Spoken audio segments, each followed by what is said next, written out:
Bill Baruch joins us now. He's making some big moves in that space. So it's good to see you. Thanks for coming on and telling our viewers what you're doing. So you bought Shell and you sold Pioneer, given the news of the week. Interesting. Tell me why. I did. And you know, I love this stock. I think there was a stretch of 3 appearances where it was my final trade. They have great assets in the Permian, but Exxon knows that. Exxon's buying them, and the buy price is $250. You know, I might be worried that something could fall apart here, and then you get maybe a 10, 15, 20% drop. What I'm looking at here with Shell, we're very overweight energy. We're upwards towards 17% right now, but I wanted to get another name in there. And European oil majors trade at a deep discount to American and the U.S. ones. But what I see here is an absolute breakout in Shell, and they have just terrific assets. So I think this is a really nice trade here where you could get a valuation catch-up, too. Okay. What about Pioneer?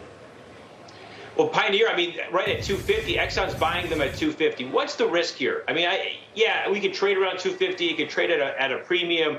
I love the name, but at this point right here, I'd be a little worried that we could see a 10 or 15% drop, you know, just because the deal sort of falls apart.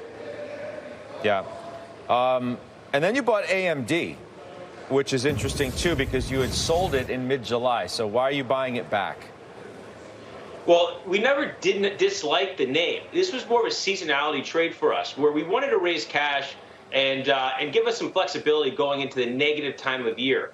And we timed that pretty good on the exit with AMD in the middle of July. Along with that time, we sold Tesla as well and just raised a tremendous amount of cash. What I'm seeing here is, from a technical basis, AMD has now moved out of a nice wedge pattern and back above the 50-day moving average. But the real thing here is the point is that there's an AI catch-up trade. And I think that AMD could really catch up with NVIDIA. Now, I don't think that everybody really wants one major GPU dealer. And that's really, I think, where AMD is going to come into play. Not only that, their software is starting to catch up with NVIDIA. And that was a big point that I made in the first half of the year, that there is no, NVIDIA is number 1, there's no number 2, no number 3. Maybe AMD's number 3 now with the AI software and allowing people to really open the door and utilize their GPUs. What this is, though, is I'm looking at, this could be a tough road, but what I'm looking at is this could really be priced in. This multiple and the expectations could start to be priced in here in the coming months or coming quarters,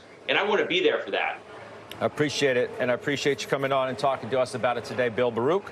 We will talk to you again soon. I want to use the segue, guys, of the AMD buy to do our calls of the day. Lam Research, Applied Materials, upgraded to